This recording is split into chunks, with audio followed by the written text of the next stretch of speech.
પ્રશ્ન 1 નીચેના દરેક પ્રશ્નના ઉત્તર માટે આપેલા વિકલ્પોમાંથી સાચો વિકલ્પ શોધી તેનો ક્રમ અક્ષર પ્રશ્નની સામે આપેલ ચોરસમાં લખો. લેખકનો અભ્યાસ કેટલો હતો? જવાબ સી 6 અંગ્રેજી સુધીનો. 2 લેખકના ઓછા પગારને કારણે ઢીલા થતા મનને કોણ હિંમત પૂરતું? જવાબ એ લેખકની માતા. 3 લેખકને ક્ષયની બીમારીમાં કઈ શારીરિક તકલીફ અનુભવાતી હતી? જવાબ ડી આપેલ તમામ. 4 દાક્તર વેદને દેખાડ આપણે તો માએ અધૂરું મૂકેલા વાક્યમાં શું કહેવા માગતી હતી? જવાબ બી આપણે ગરીબને તો કાયા એ જ મૂડી. 5 લેખકને બીમારીને કારણે ભૂખ લાગતી ન હોવાથી શું કરીને સૂઈ જવાની ઈચ્છા હતી?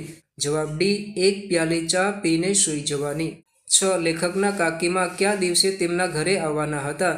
જવાબ એ ગુરુવારે. 7 લેખકના કાકીમાની ઉંમર કેટલા વર્ષની આસપાસની હતી?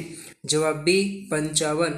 8 લેખકના કાકીમાં નીચેનામાંથી કયા સ્થળે જાત્રાએ જવાના નહોતા? જવાબ ડી કેદારનાથ. 9 કાકીમાના દિયર તેમને ખાધા ખર્ચ પેટે માસિક કેટલા રૂપિયા આપતા હતા?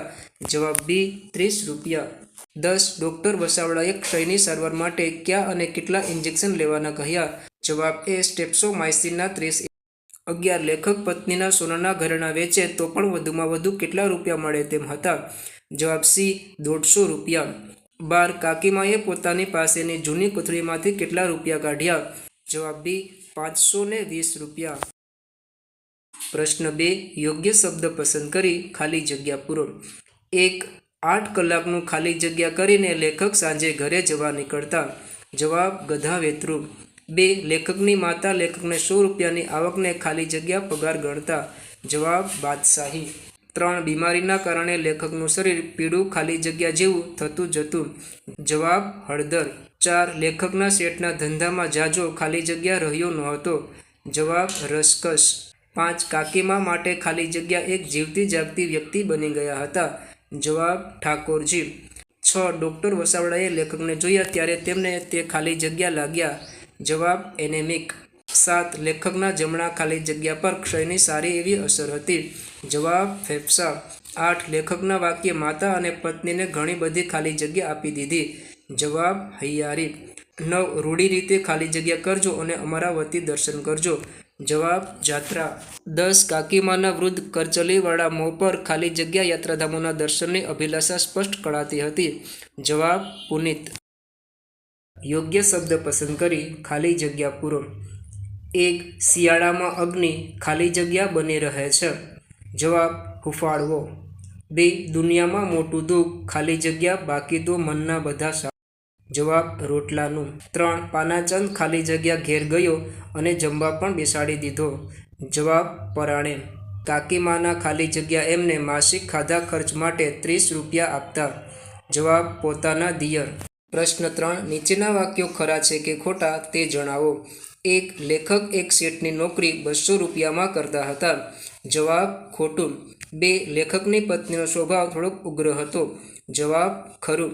3 લેખકના માતા રોટલા સિવાયના દુઃખને મનમાં ચાળા ગણાવે છે. જવાબ ખરું.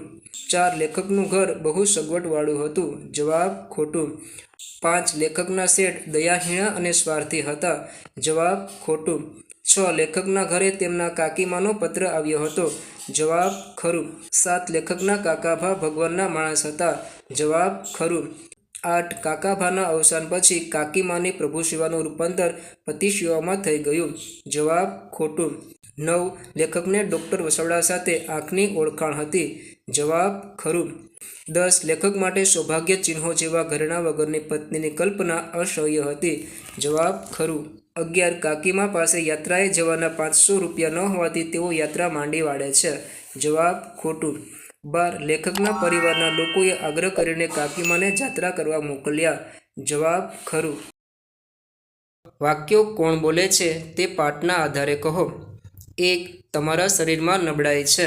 જવાબ ડૉક્ટર વસાવડા. 2 તમે જાત્રાએ આવવાની ના પાડો છો તેની મને નવાઈ લાગે છે. જવાબ વનરાવન દાસ. 3 ભાઈ આપણા શરીરની કાળજી લેવી. જવાબ લેખકના માતા. 4 અરે દોસ્ત જમો જમો હજુ થોડું લો. જવાબ પાનાચંદ. પ્રશ્ન 5 નીચેના પ્રશ્નોના ઉત્તર એક એક વાક્યમાં લખો. 1 લેખકના પરિવારમાં કેટલા સભ્યો હતા? ક્યાં ક્યાં? ઉત્તર લેખકના પરિવારમાં તેઓ પોતે, તેમના માતા અને પત્ની એમ કુલ 3 સભ્યો હતા. 2 લેખકની પત્નીના સ્વભાવની શી વિશેષતા હતી? જવાબ લેખકની પત્નીનો સ્વભાવ થોડો ઉગ્ર હોવા છતાં તે નાની મોટી આપત્તિમાં એવો જ મધુર અને સાંત્વનાદાયી બની રહેતો. 3 લેખકના માતા કોને દુનિયાનું સૌથી મોટું દુઃખ ગણતા? જવાબ લેખકના માતા રોટલો અર્થાત ભોજન ન મળે તેને દુનિયાનું સૌથી મોટું દુઃખ ગણતા. 4 લેખકનો પરિવાર તેમના ઘરની નાની મોટી અગવડો અને ખામીઓ વિશે શું શીખી ગયો હતો? જવાબ લેખકનો પરિવાર તેમના ઘરની નાની મોટી અગવડો અને ખામીઓને પોતાના ભાગ્યની ખોડખાપણોની પેઠે નિભાવી લેવાનું શીખી ગયો હતો. 5 લેખકના શેઠ તેમને કઈ રીતે રજા જોઈતી હોય તો મહિનાની રજા આપવા તૈયાર હતા? જવાબ લેખકના શેઠ તેમને કાયમ માટે નોકરીમાંથી રજા જોઈતી હોય તો મહિનાની રજા આપવા તૈયાર હતા.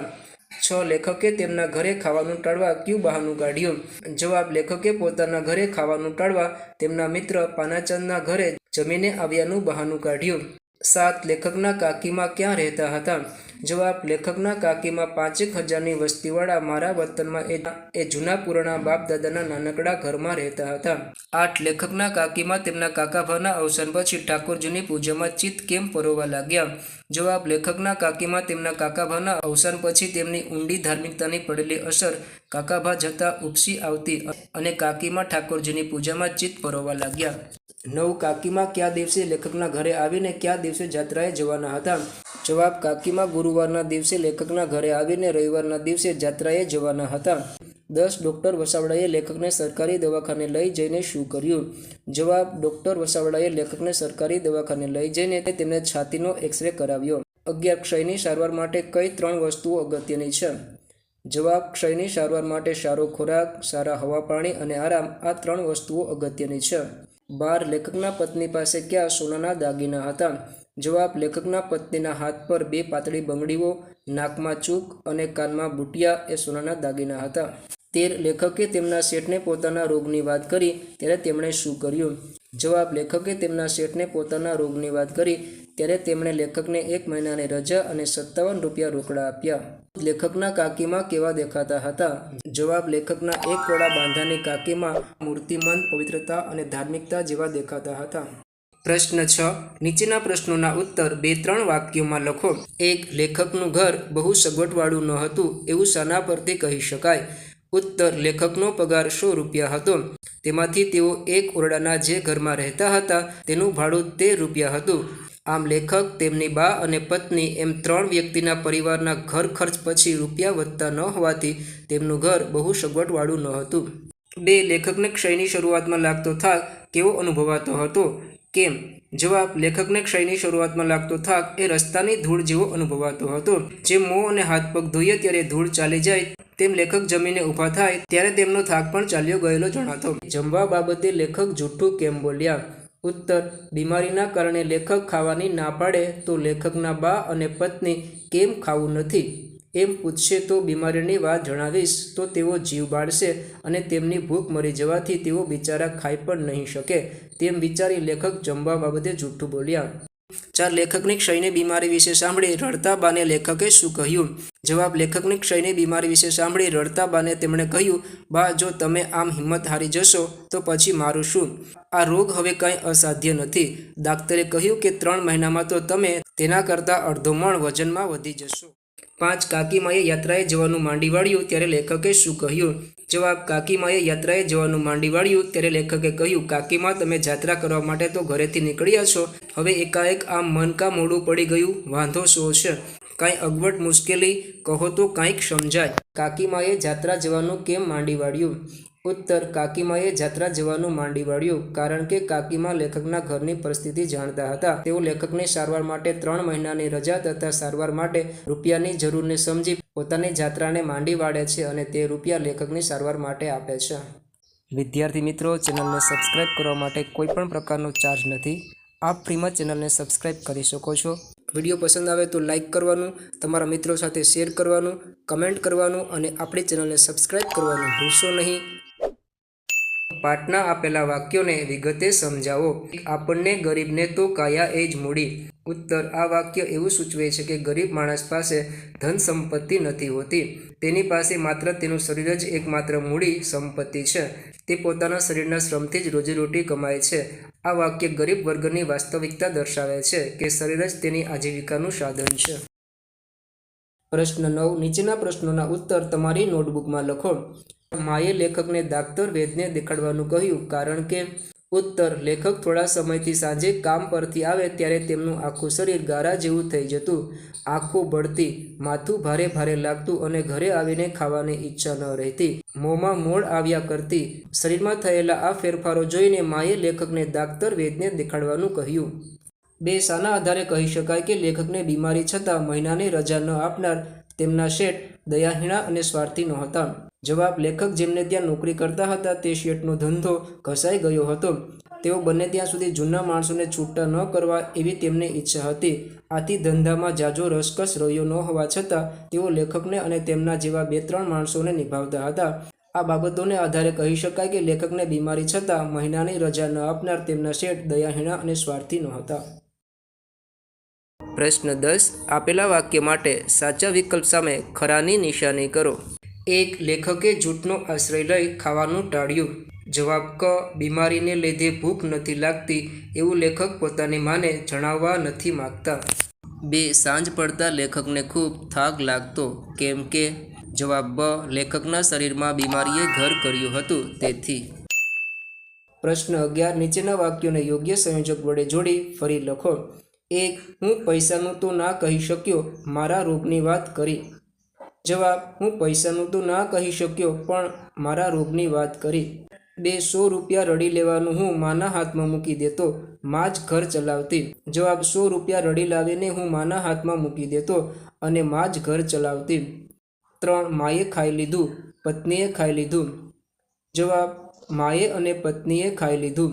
4. કાકીમાં મારા બાપના કાકી. જવાબ: કાકીમાં એટલે મારા બાપના કાકી. 5. શરીર એકવાર હાથથી જાય, શરીર કાબૂમાં આવતા બહુ વાર લાગે છે. જવાબ: શરીર એકવાર હાથથી જાય પછી કાબૂમાં આવતા બહુ વાર લાગે છે. પ્રશ્ન 12. કર્મણી વાક્ય બનાવો. 1. હું તો જાત્રા માંડી વાળું છું. જવાબ: મારાથી તો જાત્રા માંડી વળાય છે. 2. શેઠ 100 રૂપિયા વસૂલ કરતા હતા. જવાબ: શેઠ દ્વારા 100 રૂપિયા વસૂલ કરાતા હતા. પ્રશ્ન 13. ભાવિ વાક્ય બનાવો. 1. સાંજે હું ઢગલો થઈ જતો. જવાબ: સાંજે મારાથી ઢગલો થઈ જવાતું. 2. માતા પોતાના મનથી ક્યારેય દુઃખનો સ્વીકાર ન કરતી. જવાબ: માતાથી પોતાના મનથી ક્યારેય દુઃખનો સ્વીકાર ન કરાતો. પ્રશ્ન 14. કર્તરી વાક્ય બનાવો. 1. મારાથી જૂઠું જ બોલાશે. જવાબ: હું જૂઠું જ બોલીશ. 2. ડૉક્ટર વસાવડાથી મારું શરીર તપાસાયું. જવાબ: ડૉક્ટર વસાવડાએ મારું શરીર તપાસ્યું. પ્રશ્ન 15. નીચેના શબ્દોની જોડણી સુધારીને લખો.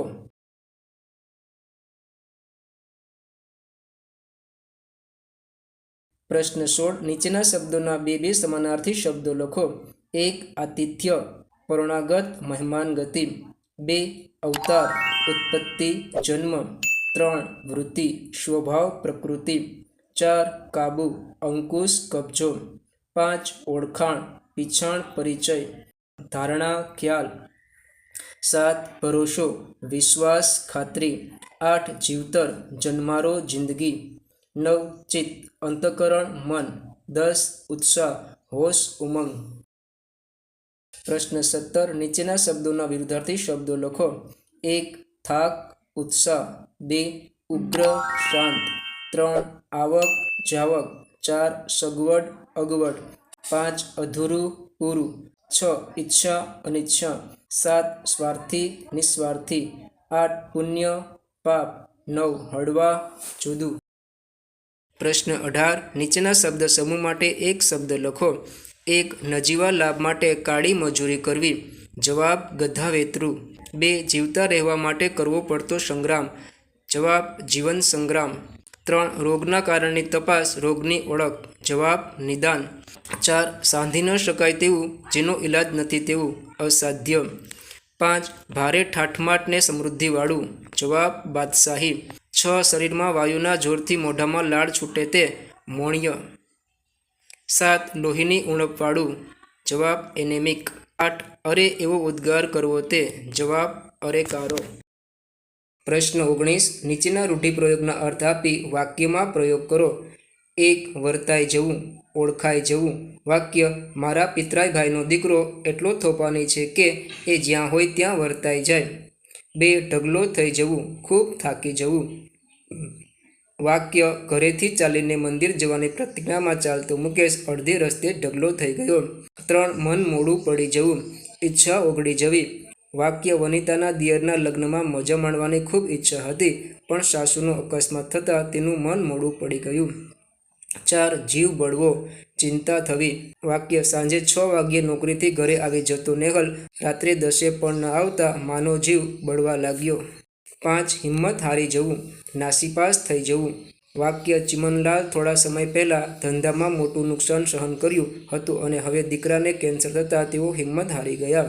6 હૈયારી આપવી. વાક્ય પડોશમાં કુટુંબનો આધાર એવા વ્યક્તિનું મૃત્યુ થતાં ધર્મેશભાઈ તેમને હૈયારી આપવા લાગ્યા.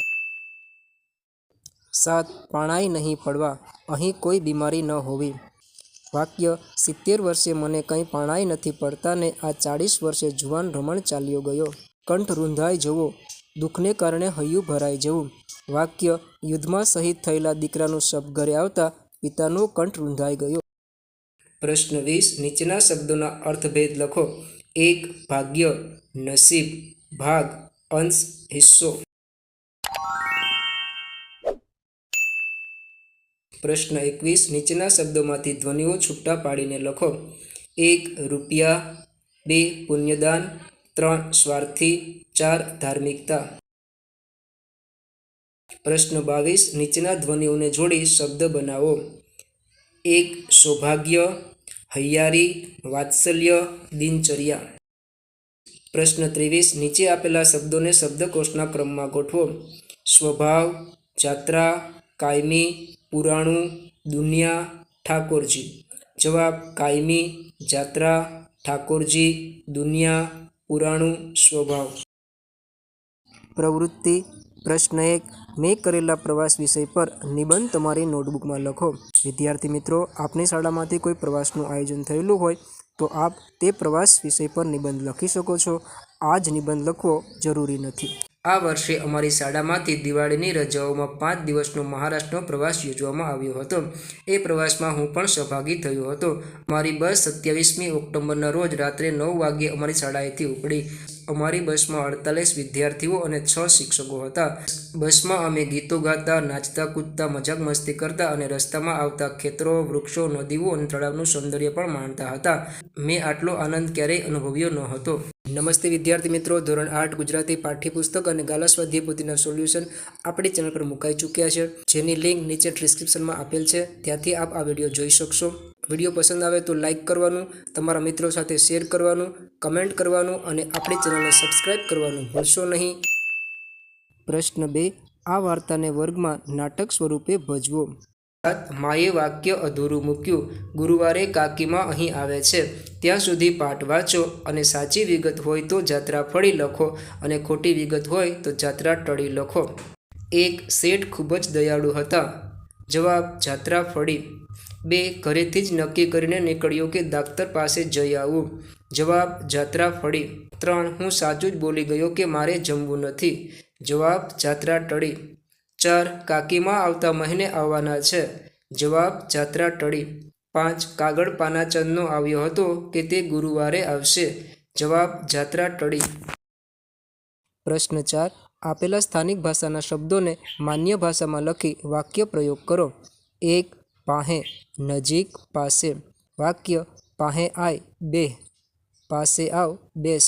જો આપે હજી સુધી વિડીયોને લાઇક અને ચેનલને સબસ્ક્રાઇબ ન કરી હોય તો હમણાં જ લાઇક અને સબસ્ક્રાઇબ કરવા વિનંતી. આવા જ વિડીયો જોવા અમારી ચેનલને લાઇક, શેર અને સબસ્ક્રાઇબ કરવાનું ભૂલશો નહીં. 5 પોગાડ, પહોંચાડ. વાક્ય મારા પૈયા પોગાડ, મારા પૈસા પહોંચાડ.